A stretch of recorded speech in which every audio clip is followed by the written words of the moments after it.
Cooking with প্রকৃতিতে আপনাদের সবাইকে স্বাগত। আমি প্রকৃতি চলে এসেছি আরেকটি নতুন রেসিপি নিয়ে। আজ আমি খুবই জনপ্রিয় একটি রেসিপি পটল চিংড়ি বানাবো। তো চলুন পটল চিংড়ি বানানো শুরু করছি। পটল চিংড়ি বানাতে যা যা লাগবে, এখানে আমি পটল কেটে নিয়েছি আর আলু নিয়েছি। পটল চিংড়ি বানাতে যেটা লাগবে চিংড়ি মাছ, সেটা তো আমি নিয়েছি, ভালো করে কেটে ধুয়ে নিয়েছি। আর নিয়েছি পেঁয়াজ কুচি, আদা বাটা, রসুন বাটা, এখানে শুকনো লঙ্কা আর কাঁচা লঙ্কা আমি মিলিয়ে বেটে নিয়েছি। আর নিয়েছি সর্ষের তেল, হলুদ, টমেটো বাটা, দই ফেটিয়ে নিয়েছি, নুন, কাশ্মীরি লঙ্কার গুঁড়ো, গরম মশলা, এখানে আমি ধনে এবং জিরে গুঁড়ো মিলিয়ে নিয়েছি। আর নিয়েছি গোটা জিরে, এলাচ, দারচিনি, শুকনো লঙ্কা আর তেজপাতা। এবার আমি রান্নাটা শুরু করছি। এখানে আমি 2 টেবিল চামচের মতো সর্ষের তেল গরম করে নিয়েছি। এবার আমি তেলের মধ্যে চিংড়ি মাছটা দিয়ে ভেজে নেব।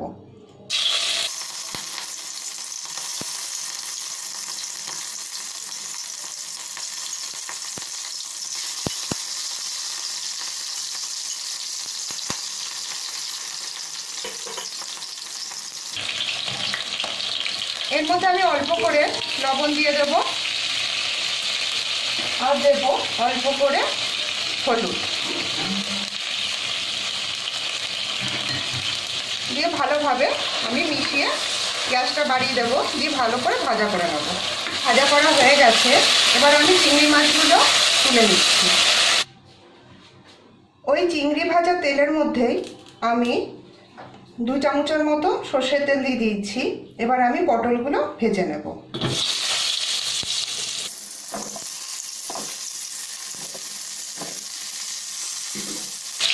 এর মধ্যে অল্প করে আমি হলুদ দিয়ে দেব আর অল্প করে দিয়ে দেব লবণ। এবার আমি ভালোভাবে মিশিয়ে পটলগুলোকে ভাজা করে নিচ্ছি। পটলগুলো আমার ভাজা করা হয়ে গেছে, এবারে আমি পটলগুলো তুলে নেব। এবার ওই তেলে আমি তেজপাতা, জিরে, এলাচ আর দারচিনি আর শুকনো লঙ্কা একটু ফেলে নিয়েছি, এগুলো ফোড়ন দিয়ে দেব। একটু ভাজা ভাজা হবে।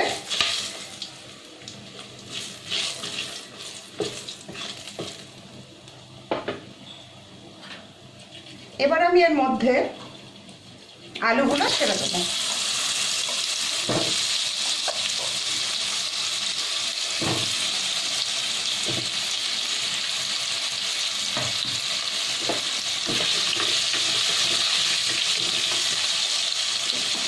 এর মধ্যে আমি অল্প করে লবণ দিয়ে দেব আর দেব অল্প করে হলুদ।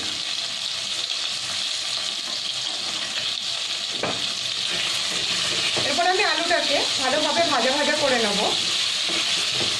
আলুগুলো ভাজা ভাজা হয়ে গেছে, এবার আমি এর মধ্যে যে পেঁয়াজ কুচানো নিয়েছিলাম সেই পেঁয়াজ কুচানোটা এর মধ্যে দিয়ে দেব।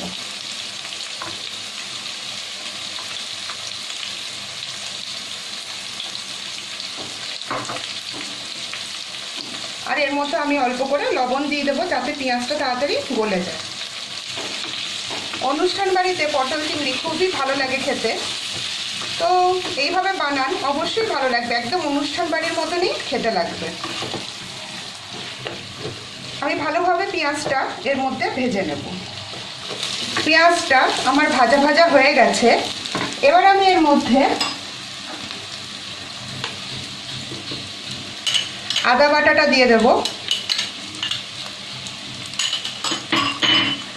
আর দেব রসুন বাটা,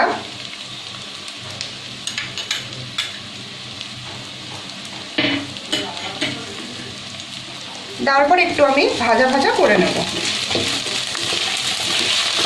একটু ভাজা ভাজা করে নিলাম, এবার আমি এর মধ্যে দেব জিরে ধনে গুঁড়ো আর দেব লঙ্কা বাটা। এখানে আমি কাঁচা লঙ্কা শুকনো লঙ্কা বাটা করে নিয়েছিলাম।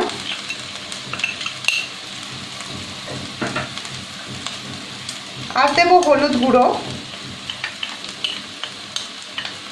এখানে ওই 1 চামচের মতো হলুদ গুঁড়ো নিয়েছি, আর 1.5 চামচের মতো আমি নিয়েছি ধনে জিরে গুঁড়ো।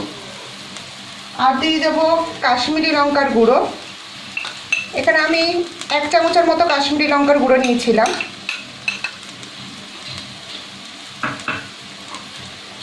দিয়ে দেবো টমেটো পেস্ট। আর দেবো স্বাদ অনুসারে লবণ। আর অল্প করে আমি এখানে জল দিয়ে দেবো, যাতে মশলাটা সেদ্ধ হয়ে যায় খুব ভালোভাবে। আর মশলাটাও সেদ্ধ হয়ে যাবে, তার সাথে সাথে আলুটাও সেদ্ধ হয়ে যাবে। খুব ভালোভাবে মিশিয়ে নেব।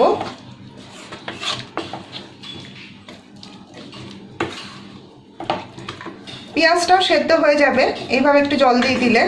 আলু পেঁয়াজ সব একসাথে সেদ্ধ হয়ে গেলে বেশ ভালোই হবে, তাহলে আর বেশি ফোটাতে হবে না।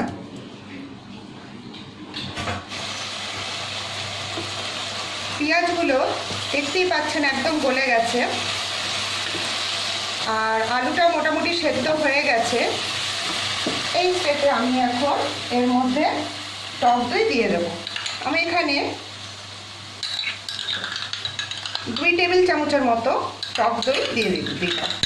আর টক দই দেওয়ার সময় কিন্তু গ্যাসটা অবশ্যই কম করে রাখবেন, নাহলে টক দইটা ফেটে যাবে।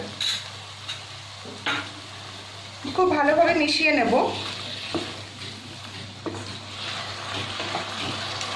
আবার আমি ভালোভাবে মশলাটা কষিয়ে নেব। মশলা থেকে তেল সেপারেট হয়ে গেছে, আপনারা দেখতেই পাচ্ছেন খুব ভালোভাবে মশলাটা কষে গেছে। আর আলুটাও তো সেদ্ধ হয়ে গেছে। এবার আমি এর মধ্যে যে পটল ভেজেছিলাম সেটা দিয়ে দেব, আর চিংড়ি মাছগুলো এর মধ্যে দিয়ে দেব। খুব ভালোভাবে মিশিয়ে নেব মশলার সাথে। চিংড়ি, পটল, আলু, মশলা খুব ভালোভাবে মিশিয়ে নেব। এই সময় আমি একটু গ্যাসটা বাড়িয়ে নিলাম।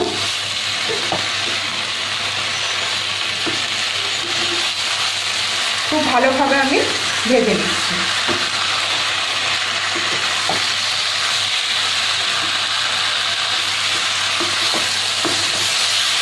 ভাজা ভাজা হয়ে গেছে। এবার আমি এর মধ্যে অল্প জল দিয়ে দেবো। ভালোভাবে মিশিয়ে নেব। আপনারা দেখতেই পাচ্ছেন কালারটা খুব সুন্দর এসছে।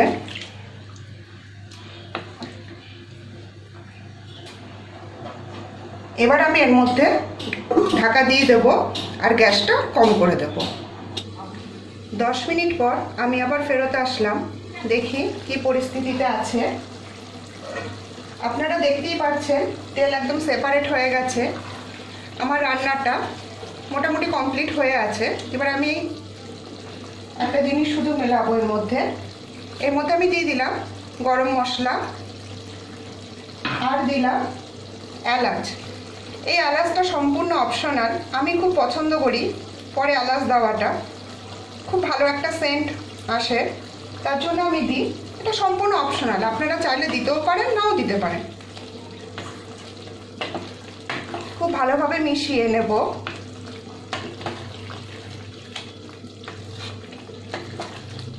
খুব সুন্দর একটা গন্ধ বেরিয়েছে, আর দেখতেও খুব সুন্দর হয়েছে।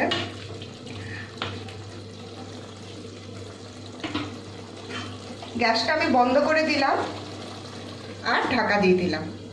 আজকের রেসিপি পটল চিংড়ি আমার রান্না করা কমপ্লিট। আমার আজকের রেসিপি পটল চিংড়ি বানানো কমপ্লিট। খুবই ভালো লাগে পটল চিংড়ি অনুষ্ঠান বাড়িতে। তো এইভাবে আপনারা রান্না করুন, দেখবেন একদম অনুষ্ঠান বাড়ির মতনই খেতে হয়েছে। আমার ভিডিওটা যদি ভালো লেগে থাকে তবে লাইক এবং কমেন্ট করবেন, আর আমার চ্যানেলটাকে সাবস্ক্রাইব করবেন। তাহলে আজ এই পর্যন্তই। নমস্কার।